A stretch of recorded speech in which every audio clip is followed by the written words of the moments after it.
पुण्यामधील एसएमसी या कंपनीमध्ये काम करणाऱ्या 300 कामगारांचा पगार तब्बल 3 महिन्यांपासून थकवला असल्याचा धक्कादायक प्रकार समोर आलाय।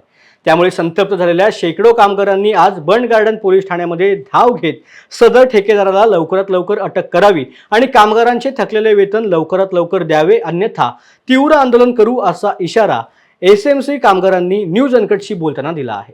पुण्यामधून एक धक्कादायक बातमी समोर येते की एसएमसी ग्रुप कंपनी आपल्या शेकडो कर्मचाऱ्यांचे पगार हे 3 महिन्यांपासून थकीत ठेवलेले आहेत आणि त्या कर्मचाऱ्यांनी आता बर्ड गार्डन येथे कंप्लेंट देखील नोंद केली आहे। तुम्ही बघू शकता की हजारोच्या संख्येने शेकडोच्या संख्येने हे जे कर्मचारी आहेत त्यांचे गेले 3 महिन्यांपासून पगार झालेले नाही आहे।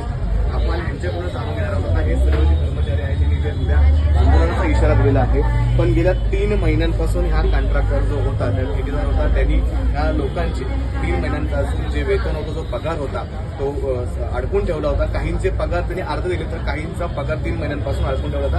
एकंदरीत इथल्या लोकांकडून आपण जाणून घेऊया की किती महिन्यांपासून तिथं काम करत आहेत, त्यांचे पगार किती महिन्यांपासून अडकून राहिलेले आहेत। ते आता सर्वजण बंड गार्डन येथे पोलीस स्टेशनमध्ये गुन्हा नोंद करण्यासाठी सगळेजण इथं आलेले आहेत। ताई, काय सांगाल की तुमचं किती महिन्याचं वेतन थकीत आहे, तुम्ही पहिलं काय काम करायचं आणि ही जी एसएमसीची कंपनी आहे त्याच्यामध्ये तुमचा किती रुपयाला तुम्हाला दंड लावला? भरपूर 2-2.5 हजार रुपयाला दर महिन्याला दंड लावतो तो आम्हाला। 8 महिन्याला आम्हाला तकलीफ देतो तो। 8 महिन्याला पगारी देत नाही। सगळ्यांवर असं आला की म्हणजे अस्कन वचक नाही बोलले। नाव काय त्याचं? हनुमान त्यांचं हनुमान नाव आहे। आम्हाला काही तो पगार वेळेवर देत नाही। सगळ्यांना आला की काम करा म्हणतो। मग कोणाचे 2 महिने कोणाचे 3 महिने अशा पगारी आम्हाला काही तो देत नाही। मग त्याच्यामुळे आमच्या एका मुलांनी आत्महत्याचा प्रयत्न केलेला आहे। आज त्याच्या बारी आली, उद्या आमच्या पण येणार ना। उद्या त्यांनी केलं, आम्ही पण काम करतो कशासाठी, पोटासाठी। मग त्याने आमच्या पगारी वेळेवर द्यावं हेच आमची हे। तुम्ही काय सांगाल, तुमचं किती महिन्यापासून? आमचा झाला, पण त्यांना जसा 9 महिने झाला आला तसा आमच्या 2-2, 3-3 दिवसच कापतो तो। पगार वेळेवर देत नाही। 22-23 तुम्ही काय काम करता? आम्ही तेच करतो, सफाईचं काम करतो। मग ते पगारी वेळेवर देतच नाही तो। मग असं काम हे केलं की लगेच तो म्हणतो की पॅलेंटी बसली, ही बसली। तो पॅलेंटी कशासाठी त्याला बसते की तो मटेरियल आम्हाला देत नाही, काही देत नाही म्हणून ती पॅलेंटी त्याला बसते। आमची चुकी त्याच्यामध्ये काहीच नाही। ते आम्हाला म्हणतो की आता 5-5 महिन्याचे, 5-5 दिवसाचे, 3-3 दिवसाचे हजऱ्या टाकणार। आम्ही कष्ट करून मग आमचे पैसे का कापायचे? आम्ही कशाला सोडणार आहे? आम्ही कष्ट करून आम्ही घेतो आमच्या कष्टाचे पैसे, कशासाठी? आमच्या कष्टाचे पैसे आम्हाला 15 तारखेपर्यंत आम्हाला पगार दिला तर आम्ही देणार तुम्हाला। आम्ही तरी किती कर्मचारी आहेत तुमचे, त्यांचे पगार थकीत आहेत तुम्हाला? आमची घर आल्यापासून आहे ना 9 महिने 15 दिवसाचं नाही, किती लोकांचे तरी अंदाजे तुम्हाला काय? अंदाजचं ते थकीत बाकी म्हणजे 8 जणांचे थकीत बाकी आहेत आमचे। असं म्हणजे एकूण किती जणांचे? 300 लोकांचे। 300. जर बघायला गेलं तर तुमचा आम्ही इतके दिवस काम करत होतो। 2003 पासून आम्ही काम करतो, पण एवढे चांगले ठेकेदार येऊन गेले, पण जो ठेकेदार एवढा 3rd क्लास आम्हाला भेटला ना, तर आमचे पगार वेळेवर करत नाही। त्याच्यानंतर तुम्हाला सांगते, आम्ही जर बोलायला गेलो त्यांच्या संगती तर आम्हाला डायरेक्ट धमकी देतो, चला यांना कामावून काढा, डायरेक्ट धमकी देतो। म्हणजे आम्ही बोलायचं तरी कसं त्यांच्या संगती? आणि दुसरी गोष्ट, त्या मुलांनी सुद्धा असं जीवनाला वैतागून ते बोलला होता की माझा सर पगार कधी काढता, तर त्याला धमकी दिली, ये तू हडपसर मध्ये की तुला पगार कसा द्यायचा तो मी कळतो। म्हणजे हे धमकीप्रमाणेच झालं ना। म्हणजे त्या पोराचं हे बोलणं, त्या हनुमानचं हे बोलणं ऐकून त्या पोराने जीवनाचं वाटोळ केलं, म्हणजे जीवनाचं आत्महत्याचं करण्याचा प्रयत्न केला। आज त्याची आई म्हातारी, बारीक बाळ आहे, त्याची बायको वारलेली आहे, आज भाड्याचं घर आहे, तो एकटा आहे, अख्खं घर बघतो। म्हणजे त्या लेकराला कसं झालं असं? नक्कीच।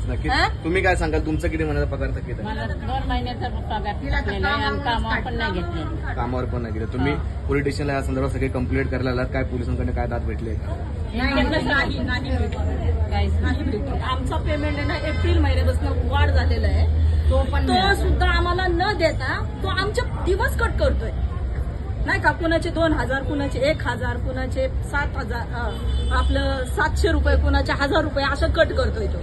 असं नाही झालं पाहिजे ना। आणि प्लस आता म्हणतात की ह्या महिन्यात पण आम्हाला म्हणायला लागले की 2-2 दिवस तुम्ही कंपनीला सांभाळा। अजून तुम्ही काय सांगाल?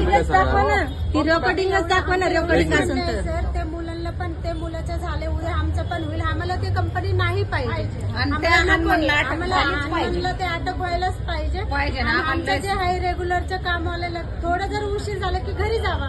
माणसाला गरज असतं, थोडं उशीर होतं काय होत. आणि नेमका तो म्हणतोय तुमच्यामुळे आम्हाला पेनल्टी बसले. काही संबंधच नाही, तो मटेरियल देत नाही आम्हाला.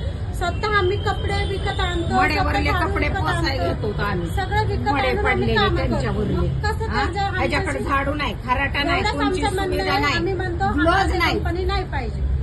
आणि एखाद्याला जर लागलं ना तर साधी गोळी सुद्धा नाही की साधा मलम सुद्धा नाही यांच्याकडे, मेडिकल बॉक्स सुद्धा नाही यांच्याकडे.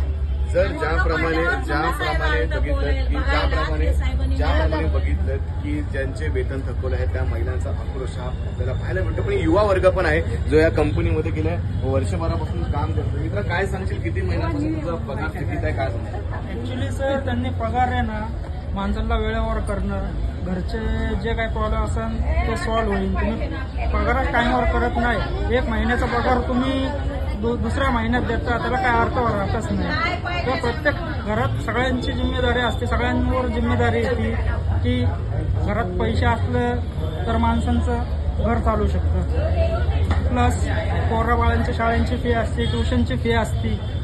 तरी किती लोक आहेत त्यांचे पगार थकीत आहेत आता? असे 25-30 जण असेल त्यांचे पगार थकीत बाकी आहे. तरी ज्यांचे बाकी आहेत ते त्यांना जाऊन विचारतात पगार कधी भेटणार आहे, कधी देणार आहे. आज उद्या करून असे 1.5 महिने घालवतात. जर बघायला गेलं तर जवळजवळ 25-30 एका ग्रुपमध्ये लोकांचे वेतन थकीत आहेत. आणि जर संपूर्ण पुण्यामध्ये जर बघायला गेलं जवळपास 400 ते 500 लोकांचे वेतन थकीत असल्याची सर्वात मोठी बातमी पुण्यात. वैभव सह मी शुभम न्यूज आहे.